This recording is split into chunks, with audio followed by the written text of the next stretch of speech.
Ladies and gents, please welcome back your host, Wiltordian Valorian Edwardian. Hey, come on! Thanks, Tom, for calling. Alright, how we doing? Come on, how we doing? Alright, we are going to get your main act out for the night. Are we looking forward to that? Nice one. Okay, we're not going to muck around, we're just going to get him out. Okay, are you ready for the wonderful Mark Dennett? Front row, clap, clap, clap, clap, clap, clap, clap. Second row, clap, clap, clap, clap, clap, clap. Third row, clap, clap, clap, clap, clap. Fourth row, fifth row, clap, clap, clap. Pop Sigmund, clap, clap, clap, clap, clap.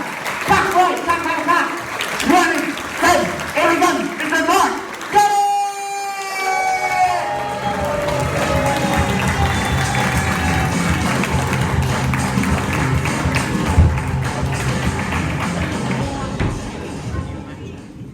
Good evening, Torbayders! I couldn't believe it when he said they called it Torbayders, is that right? I was talking to somebody in the bar and said, is it right they call it Torbayders? He said, yes. I said, why is it? He said, the golden sunshine, the miles of beaches, the endless cocktails. He said, no. He said, it's the high levels of street crime and the wide availability of crack cocaine. Is that right? I have to tell you, Torbay, it's lovely to be here, and I genuinely mean that. I stopped for me tea in Newton Abbott. It's fucking lovely to be here, let me tell you. It's a cheap hack. You come in, I see Tom, I said, where's the nearest shithole? Turns out I was spoiled for choice tonight. Good evening. My name's Mark, I live in Cornwall. Hey. Get off your sister, yeah. I live in a small village called 1976. Honestly, I live in a place so backwards when the neighbours come round, I have to turn the colour off the telly. I had accused the wife of witchcraft. I should have stood up for her last time, but I really thought she could swim. I'm joking, she's pretty, she's kind, she's beautiful, she's given me a lift home. We've actually been married 5 happy years. 17 miserable fuckers. Well, she told me her name was Donna and that was it, I loved you back. Trouble is, after 20 odd years, I now live with a large Donna. And very much true form, she leaves a bad taste in my mouth and very often repeats on me. I'm just jesting with you, Any married people here? Yeah, because it's just we're going through a stage, because marriage goes through stages, doesn't it? You have little stages. We had that stage where we both wanted different things. I wanted a motorbike, she wanted Dave across the road, but we got through that.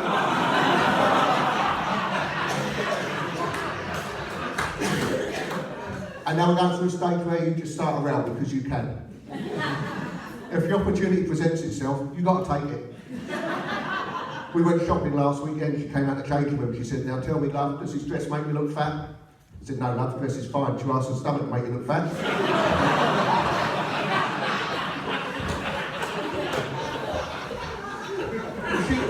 She gets her own bag, don't worry about that, she gets her own bag. I was coming out tonight, she had her friend round. I said, I'll be off now then love. She said, I'll buy my credit card. And then she looked at her friend, she said, I'll call him my credit card, because when I want something, I use him. It's nice, isn't it? Fucking ironic, because when I want something, she becomes contactless.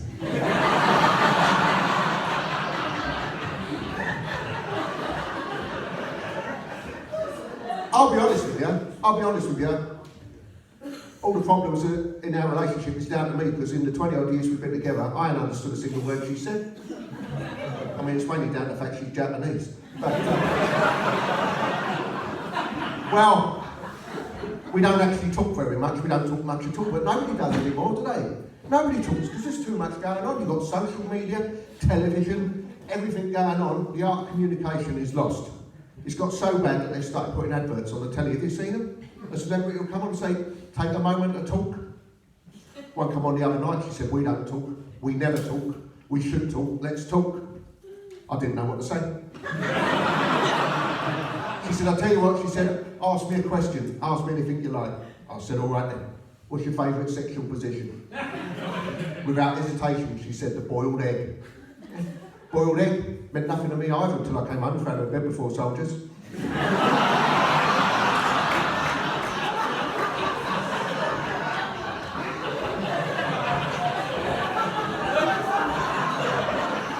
You use that one Monday, it's all right, you got that. And at least we're still together. At least we're still together, not like my younger brother. My younger brother's not even 50 and he's been married 3 times. 3 times, he's not even 50. Very much a victim of circumstances. Because when he left school, he was very successful. Had his own business, instant hit, became a millionaire by the time he was 21. Millionaire by the time he was 21, but he became obsessed with money. Obsessed with money, and all he could think about was money, money, money. So much so that he married a girl called Penny. Trouble is, he then lost his money, lost it all overnight. Penny left him, very sad. He sunk into a deep depression. He became very sad, very lonely, and he sought comfort in alcohol. He became an alcoholic, and all he could think about was drink, drink, drink. And he ended up marrying a girl called Sherry. Luckily, we drained him out. He gives Sherry a heave-ho, and I'm happy to say he's quite happy with his third wife, Fanny. Couldn't make it up, could you? Well, I did, but you know me. No, honestly, me and my wife are one of life's success stories. Honestly, I know I joke about it, but we've been together very long time. A lot longer than we've been married, because I met her at school. We were both at school. I'm not from Tidmouth. And it's a true story. One day, I was running down the corridor and I ran straight into her. And I knocked all her books onto the floor. I apologised, I bent down, I picked them up, and I looked into her eyes and I thought, she's nice. And then as I was handing all her books back, I noticed on every one she'd written, I love anal. So I asked her out there and then. It took me 6 years to discover she was dyslexic and fancied my mate Alan.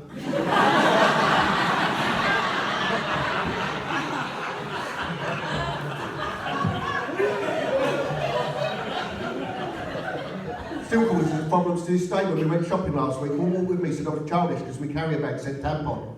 Fucking top man.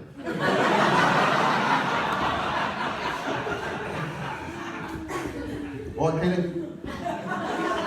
Don't go nowhere, you're my plan B. Now,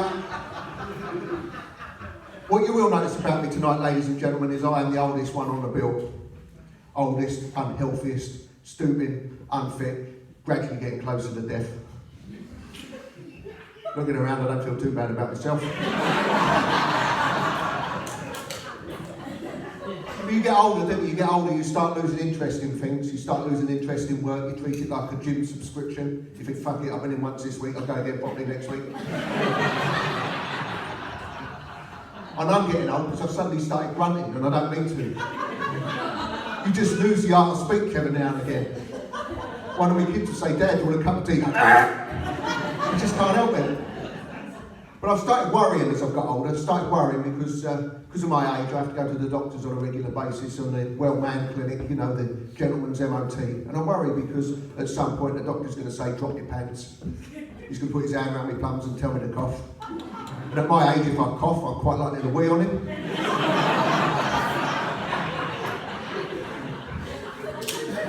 And there's every chance it's going to smell of sugar puffs, and I don't even eat them.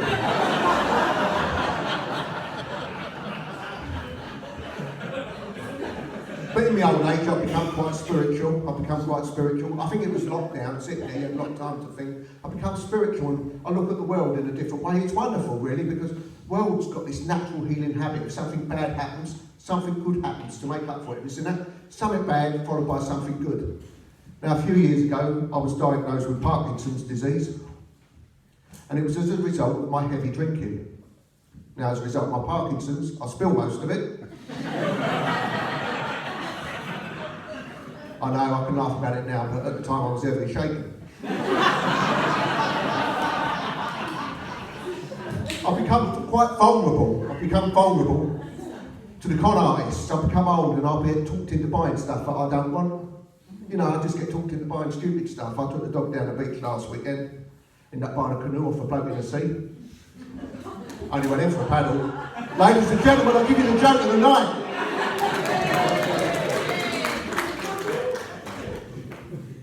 The young fellas at the pub I go to, they look after me. They see me as old, but they look after me. I went in there a few weeks ago and they said, "Oi, Grandad, we got a spare ticket on our weekend away.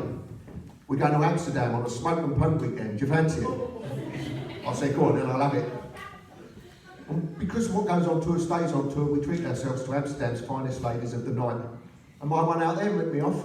She charged me 3 times more than everybody else, and she gave me cystitis. Got stung twice. Oh, don't laugh, my life's shit. It really is shit. Even my dog's only got 3 legs, and you still get these positive people going, oh, it's a miracle. She only had 2 when I bought her.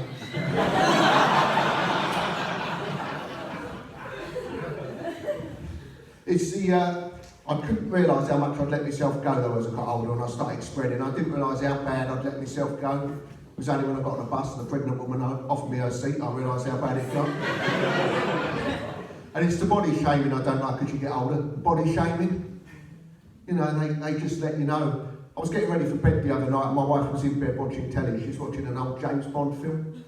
I took my shirt off. She said, look at the state of you. I said, what? She said, look at the state of you. She then pointed at the telly. She said, look at that, that's Sean Connery.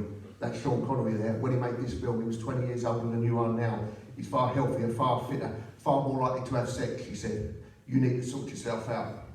I said, well, what do you want me to do? She said, go to the doctors, get some Viagra, and you could be my very own Sean Connery. So I did. I got some Viagra for a fortnight. Honestly, every morning, every night. Sometimes it was so spontaneous I didn't even take a bra off. It was fantastic. When we run out of Viagra, I cuddled up to her, I looked into her eyes, I said, well then love, did that Viagra make me Sean Connery? She said, no, it didn't make you Sean Connery, but it did make you Roger Moore. Excuse me. It's a joke about actors that play James Bond.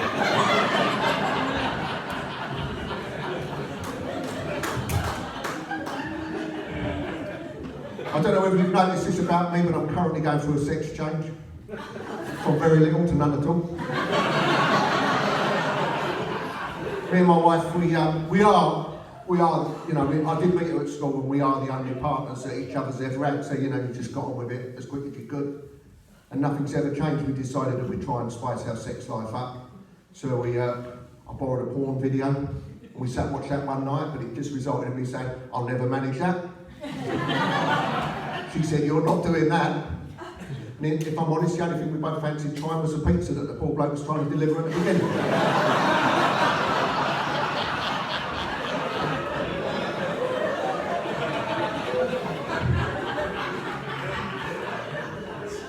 She said, I'll tell you what, she said, go in on Monday, she said, ask your workmates, ask them what they do for fun in the bedroom. I come home, she said, how'd you get on? I said, not very well. They told me I was disgusting, I was filthy, I was perverted and reported me to HR. It was my own fault, I should have asked the blokes really.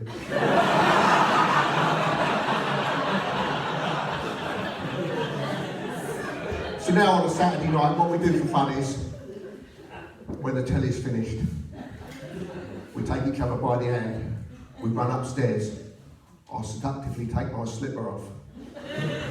I bang it against the wall, she shouts yes, yes, and the neighbours think we still do it.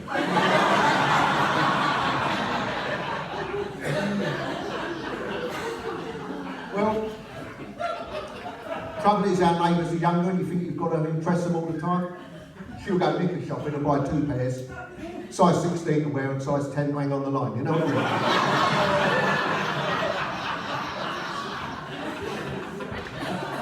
I've got 2 daughters, 2 teenage daughters, they're wonderful, they're beautiful. If you procreate with this, what else are you going to get, you know?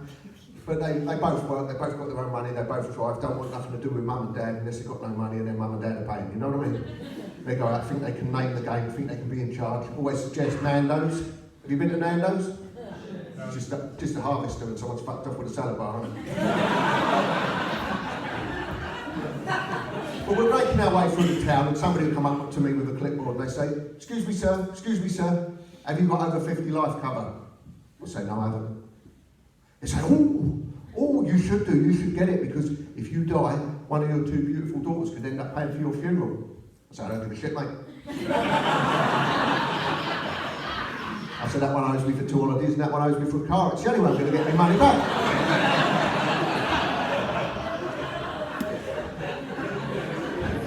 But it does bring it home to you. It does bring it home to you when you're at my age. You know, you do realise you're getting old and your own mortality, especially like because your friends will start dying. It's horrible. A friend of mine died the other day, a friend of mine from school, we used to call him Henry the Hoover. He was a little bloke with red hair. And his mum was a school cleaner and used to drag him behind him. Yeah. Unfortunately, he died. It was drug related. He got run over coming out of the chemist.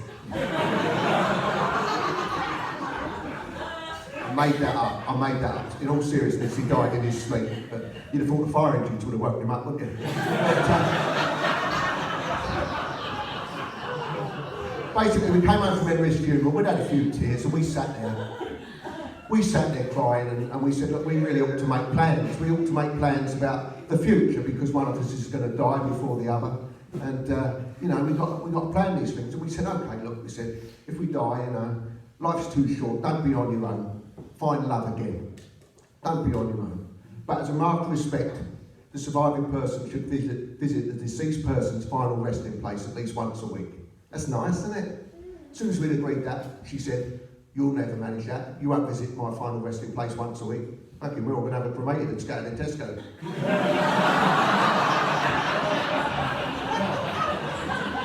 All right, I'll get there twice a week. Thinking of points. Now I'm going to let you into a little secret. I'm not originally from Cornwall. I moved there 10 years ago. Lifestyle change. We decided we'd move to Cornwall. Moved to a little Cornish village called Torbay, which I understand is Cornish for no pub or chip shop. My friends from back home, they said, don't move to Cornwall, they won't like you, they won't talk to you, they won't be very friendly, won't give you a job, they'll hate you. Load of rubbish, got a job straight away, and from day one everybody was really friendly. Gave me a nickname, called me Grant, to make me feel welcome. Grant, because obviously to them I look a bit and sound a bit like Grant Mitchell. Going out yesterday, Grant, short for immigrant, they don't like me at all.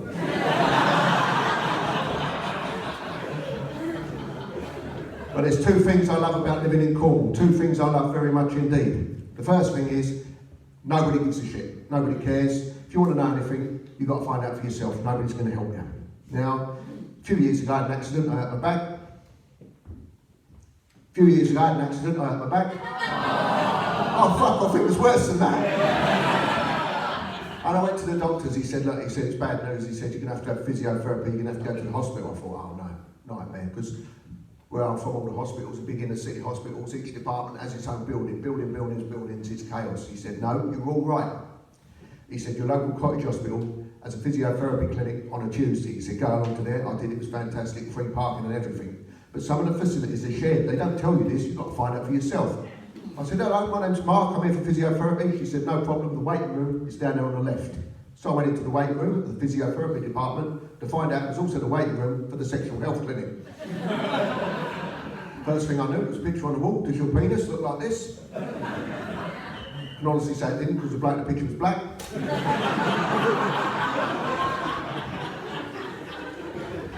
But it's really, really embarrassing. It's really embarrassing because everybody just assumes that you're there for sexual health problem, not there for physio. So you stand there emphasising it, going. But some of the kids today, they want people to know that they're having sex. They want people to know that they're having so much sex they got a disease. This young fella come in. He had a disease, wanted everybody to know about it, was strumming himself like status quo he was. Now, I don't know how you describe him. I really don't know how you describe him. He was about 17, he had big baseball boots on, big baggy jeans, pants were up here, hoodie on, cap on back to front and a gold chain. Now where I come from, you'd call him a gangster rapper, but he was from Cornwall, so he's more ginster rapper, you know what I mean? And what summed up the people of Cornwall to me about how they didn't give a shit, these two local blokes, these two porters, wheeled in a woman in a wheelchair. She must have been about 90. Obviously there for physiotherapy. She was there for sexual health. Fair play to the old girl. But these blokes just didn't give a shit. They sat this woman in a wheelchair, sat under a poster that simply read, "This is what gonorrhea looks like."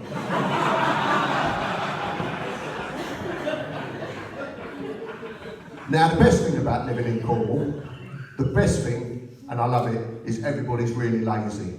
Yeah, everybody's so laid back and really lazy. And the companies have said, look, you can be as lazy as you like. And they've introduced this thing called credit sticks. Have you got credit sticks in Devon? You'll ask for this on Monday, it's brilliant, honestly. They've said you can have as much time off work as you like, but you have to invest in a scheme called credit sticks. You can do it as a single person, as part of a syndicate, and you can have time off. And if you want 10 minutes off work, you simply cash in a credit stick, and what you do is you take one, you take it outside, you set fire to it, you blow smoke out of it. And this entitles you to 10 minutes off work, apparently. And you all stand in a circle and moan about people still working. Fantastic. Now, a little while ago, I was feeling a bit tired and I saw my mate Terry going out for one. I said, Terry, you're ever so lucky. I wish I was part of the scheme. I could do with 10 minutes off work. He said, come outside. He said, have one of mine, I'll treat you.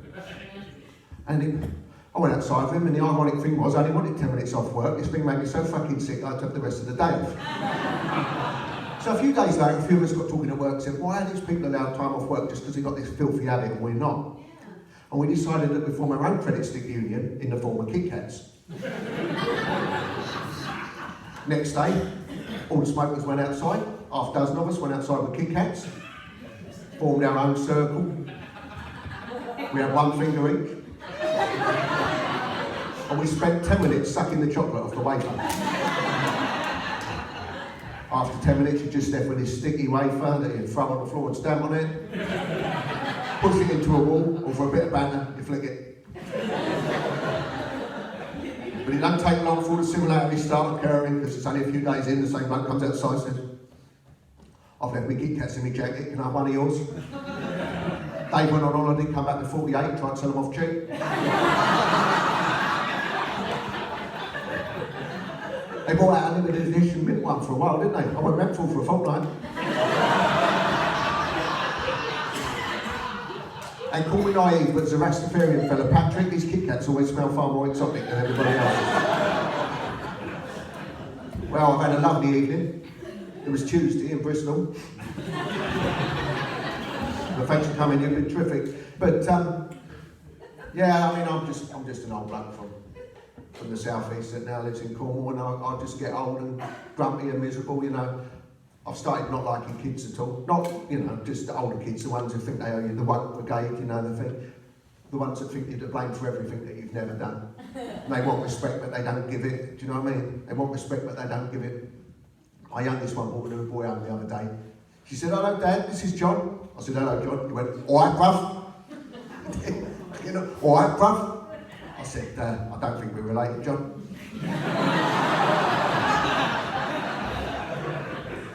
He said, oh, sorry, mate. I said, ain't you fucking mate, either. Then he got all airy. He got all airy with me. He went, well, what shall I call ya? I said, how about your ex-girlfriend's dad? Now fuck off out my house.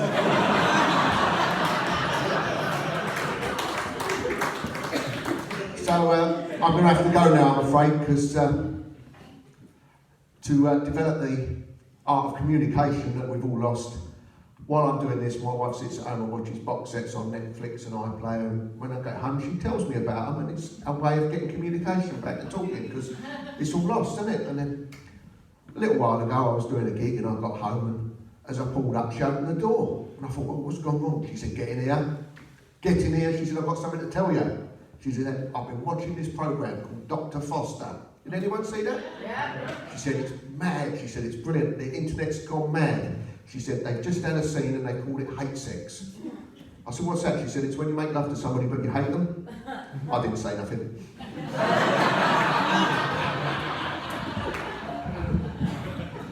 She said, I'd quite like to try that. I said, well, that's not very nice. Who with? She said, with you. I thought, well, this ain't getting any better, really. She said, I'd like to do some role play. She said, I want you to drag me by the hair and drag me upstairs. And that was weird, because we live in a bungalow. She said, I want you to drag me upstairs and make love to me. Mad, passionate love to me, as if I'm the person you hate most in all the world. Well, I really tried, but I love her too much.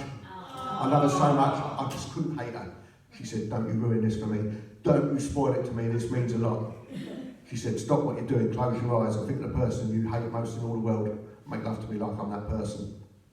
The only person I can think of was Dave across the road, she wouldn't let me do that.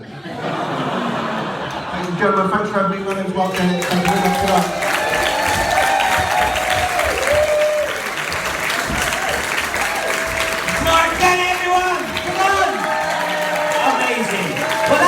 Thank you so much for coming out.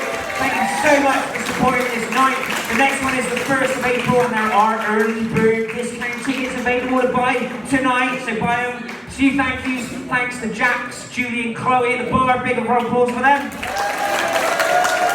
Big thanks for Tom, who organises, does the sound, Tom in the back. And then you had the wonderful Kirsty Davis opening for you. You have the incredible Mimi, Dave Scott, Krishna Honey, Mark Dennett. I've been your authority employed and warning. Thank you. Keep supporting live comedy. Keep coming back. We'll see you next time. Good night and thank you. Goodbye.